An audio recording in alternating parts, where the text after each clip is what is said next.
Hi, we're going to walk through the syllabus for this course. This is Education 325 Children's Literature.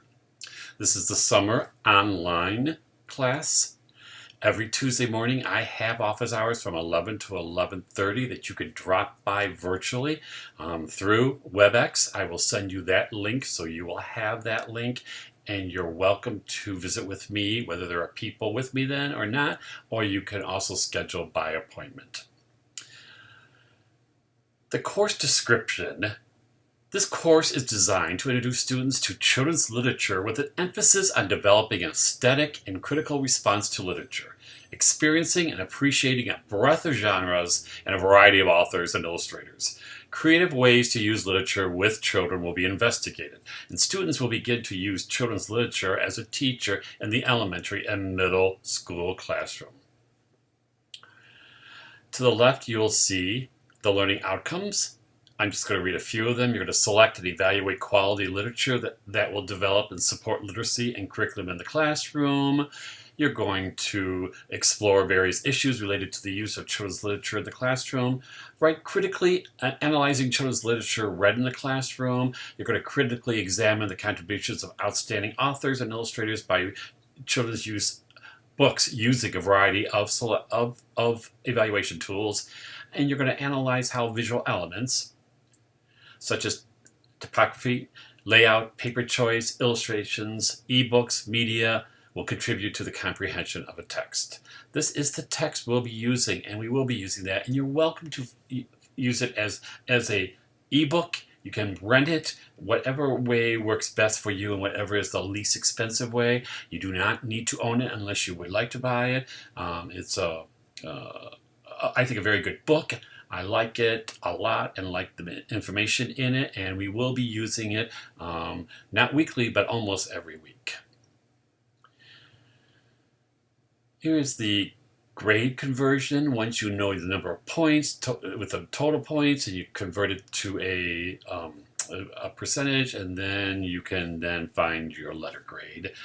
Also, you'll see the assignments at a glance. There are about 8 assignments here that you'll be working on, and these are on top of the weekly activities.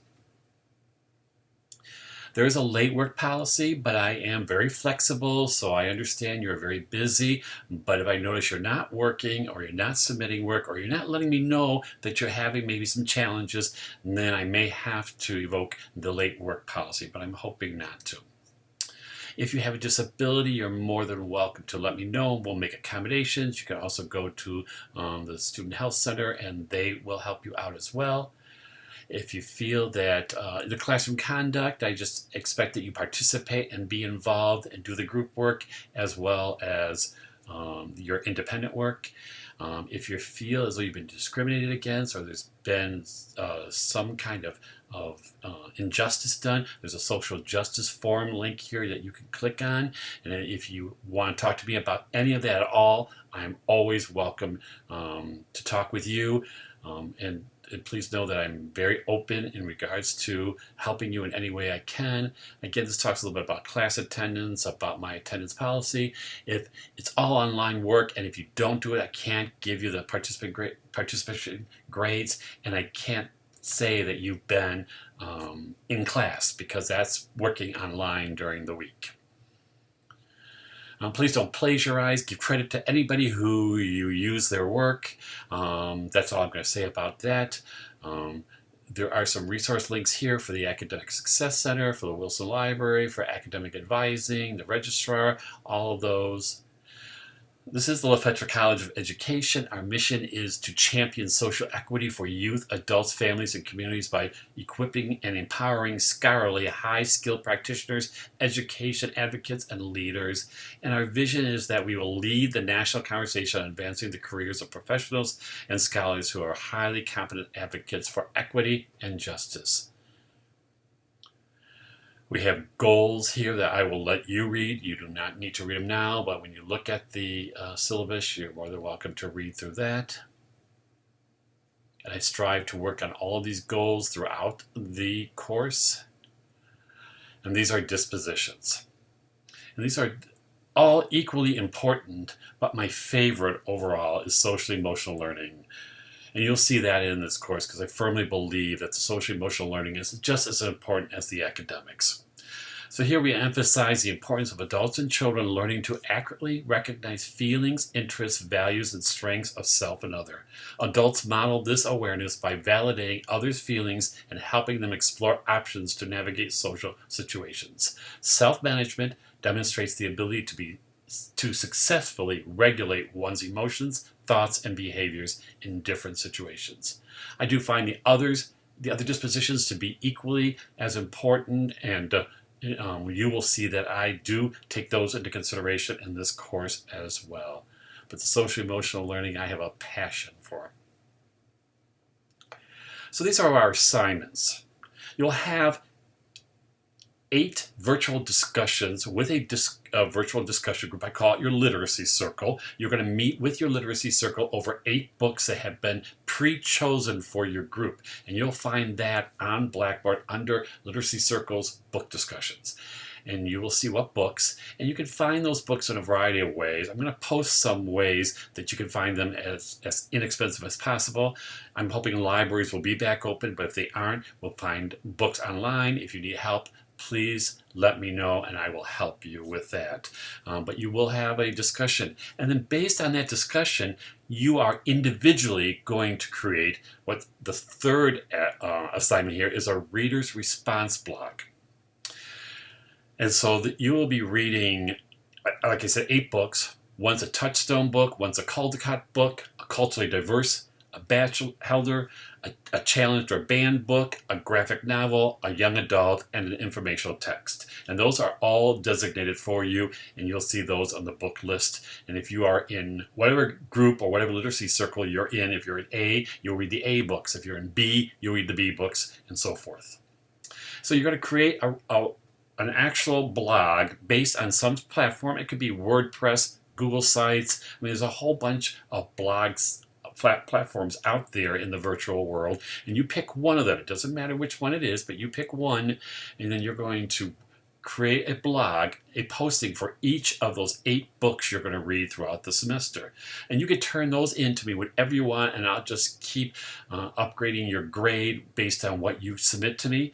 I would not wait till the end to submit your blog, because some of my students have tried to do that and found out they didn't finish their blogs. So I do encourage you to send them to me as you complete them. And they are designated to be done on certain dates if you want to follow the due dates. But I'm not a stickler about that, because I know some weeks get hairy and you don't get it turned in on time, and then you're going to put pressure on yourself, and that's not a good thing. But I would suggest that you turn them in, and I'll keep reminding you, turn in your reader's response blogs, because it's important that those keep moving along. And if you have some changes that need to be made based on my suggestions and my feedback, you're more than welcome to make the changes and resubmit them for me to regrade you. And this I give you a little exemplar here, but you'll see what part 1, there are 4 parts. Here's part 1, which is bibliographic information. There's part 2, this is response to the book, including some of these areas here. You can pick and choose. When I say thoughts about craft, I mean the writing. What type of writing? How does the author write? Talk a little bit about the author's craft. And you can find that if you research online about that author and how they write, you'll find a lot of information about that. It's not a craft that you would create or make. If you want to create a craft based on the book, you'll be working on that in part 4. So part 3 will be a critique of the book. Part 4 is your lesson sketch. You're going to include a lesson objective. This lesson objective is one that's specifically written in a special format I call it ABCD format. And you will have 4 parts of the objective, and you'll write that. And if you need more information, we'll be working on that in the course, but it's also on the lesson plan and objective page on Blackboard. You're going to then create an objective using the ABCD format, and then you will create 2 to 3 discussion questions about the book. You're going to have a standards-based lesson activity. So you're going to pick an activity, and then you're going to also include the standard for that activity. And then I want you to also link 3 outside resources. They can be websites, lesson ideas, they can be videos, whatever works that's related to the book. And you're going to submit that hopefully every week after you have had your discussion group and talked about your book. I think I might have missed the second one here. Again, attendance and participation points. It says 750. I count up the number of weeks and times it 25, and those are going to, I'm sorry, 50, and those are going to be your points. I don't think they're exactly 750. I think this will be 500 here. You're going to create a book trailer. A book trailer is like a movie trailer, but it promotes a book rather than a movie. And it's important to get the viewer excited about and interested in reading the book. So don't tell the ending. Keep it a little suspenseful, but you can use Windows Movie Maker, iMovie, or any other program that promotes a trailer of the book you select. And you're also going to create a QR code, and you're going to add the QR code and your link to the movie, or you could just put your QR code, and when I click on that QR code or I hold my camera up to it, it should take me right to your trailer. And here are some ideas for your trailer. This is the Family Literacy Backpack. And you're going to create actually 2 ideas for backpacks. It explains it all here, and I also have it on Blackboard in a video if you would like to hear me explain what you'll be creating with a family literacy backpack. It's kind of a fun activity. You're also going to create a self-selected virtual library. You're going to read 24 self-selected books. That's 3 books from each 8 genres. You could actually create more. You have genres that are diverse populations, or culturally diverse. You have contemporary realistic fiction, poetry, traditional literature, folk tales, fantasy, science fiction, informational biography, historical fiction. And you're going to create this virtual library using Google Books. And you will see the information you need for that as well. You are going to experience the library virtually. This is a little bit different than what we normally have done. In the past, you would actually find a library physically to volunteer 15 hours in, but now you're going to actually create a resource in regards to looking at 5 videos, looking at 5 articles, books, or papers, and you're actually going to create a paper or reflection. You're also going to interview a librarian. And you're like, whoa, I don't know a librarian. Well, you could call your library if it's open and see if there's a librarian that you could talk to. If you could go physically into the library, that's great. You could go do that. But if you can't virtually, you could Zoom or WebEx with that librarian and actually ask some questions. That information's on the library field experience page on Blackboard.